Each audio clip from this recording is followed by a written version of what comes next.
I do not recall distinctly when it happened, but it was many moons ago. At this point, it's such a distant memory, it feels like a dream. Was it a dream?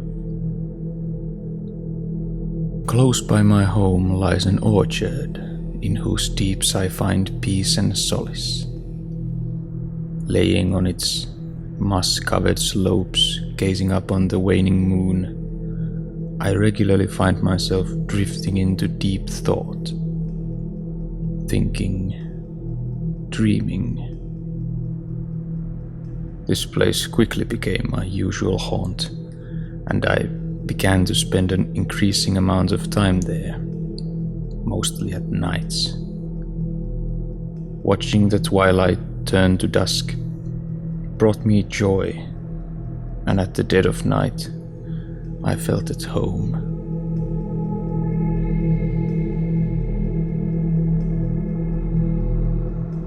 On a night when the moon was especially gibbous, I wandered the wooded hollow in search of something. What exactly, I didn't know. During my nights there, I had grown restless. I had developed a queer longing for something. It was an irrational desire to find something. Right at that instant, during my usual trek across the orchard, I saw it. At least, I thought I did. A shadowy human figure disappearing into the thicket, just briefly illuminated by the pale moonlight. A man or a woman, I couldn't really say. The encounter was too brief. Suddenly, a sense of impending doom washed over me, and I knew extending my visit any further would be a death wish. As I stumbled away in great haste, I could hear the reverberations of what seemed to be the wails and cries of a woman coming from the lonely orchard. Tiny wails, tiny cries. Or was it the wind whistling past the ancient trees as if to beckon me to return to their magnificent shade? I didn't return to the orchard for weeks after that incident.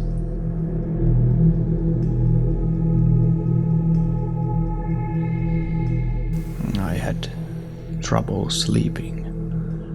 With the aid of drugs, I could catch a few hours of shut-eye, but even then my dreams were visited by horrible phantasms and ghastly visions of that damned orchard. My waking hours I spent wondering if my encounter with the shadowy figure was just a figment of my imagination. Was the orchard itself just a figment of my imagination?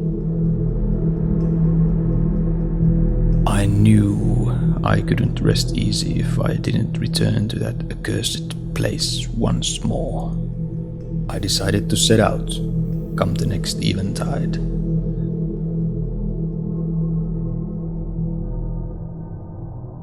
Returning to the familiar wooded hollow, I felt strangely blissful. I decided to lay down for a while beneath the old apple trees. The moss-covered slopes were more dear to me than my own feather bed. I fell asleep almost instantly. This time, I was not harassed by dreams of the most horrid sort. Quite the contrary. I seemed to be floating far above the treetops, bathing in celestial light, the golden glow of the moon. My dream most delightful was cut short by the piercing sound of wind howling in the orchard. As I jolted awake, the echoes seamlessly transitioned that same faint wailing of a woman I had heard that dreadful night before. Once again, it seemed to call me.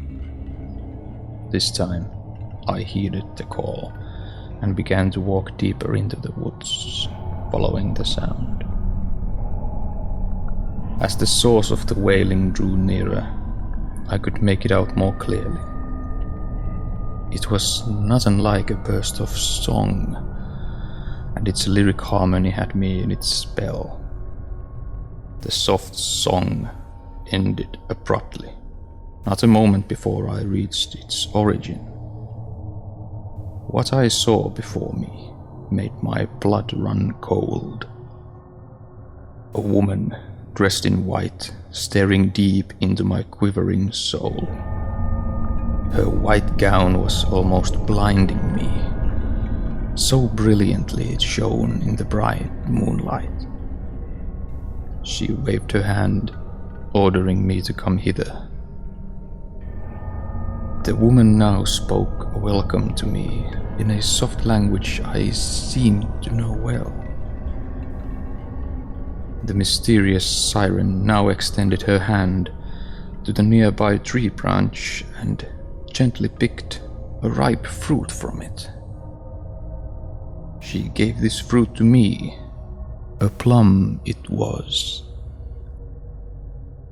She now spoke again, and I nodded in agreement.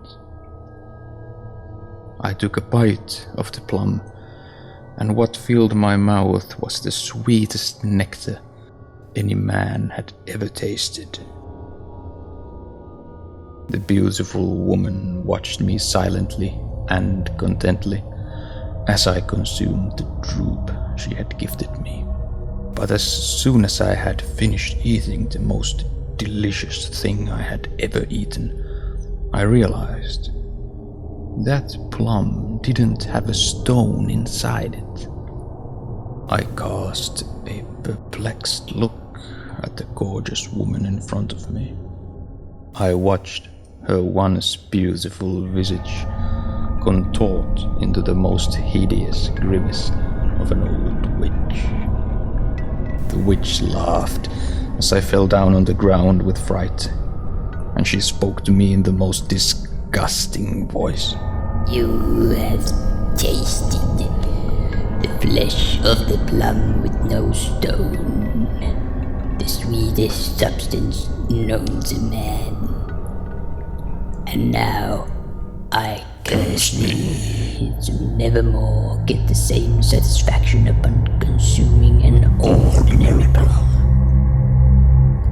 And on nights such as these, you will feel the pain of never attaining the same pleasure you felt here today.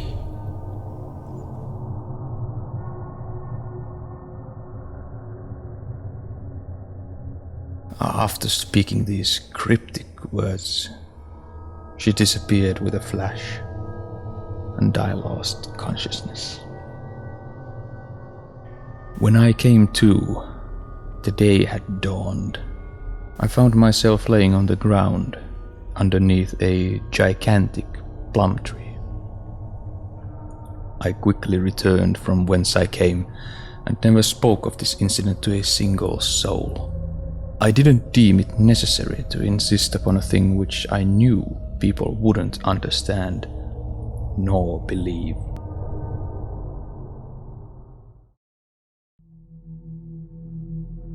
Often I wonder if what I saw was real, or just a pure phantasm, a mere dream as it now feels like one.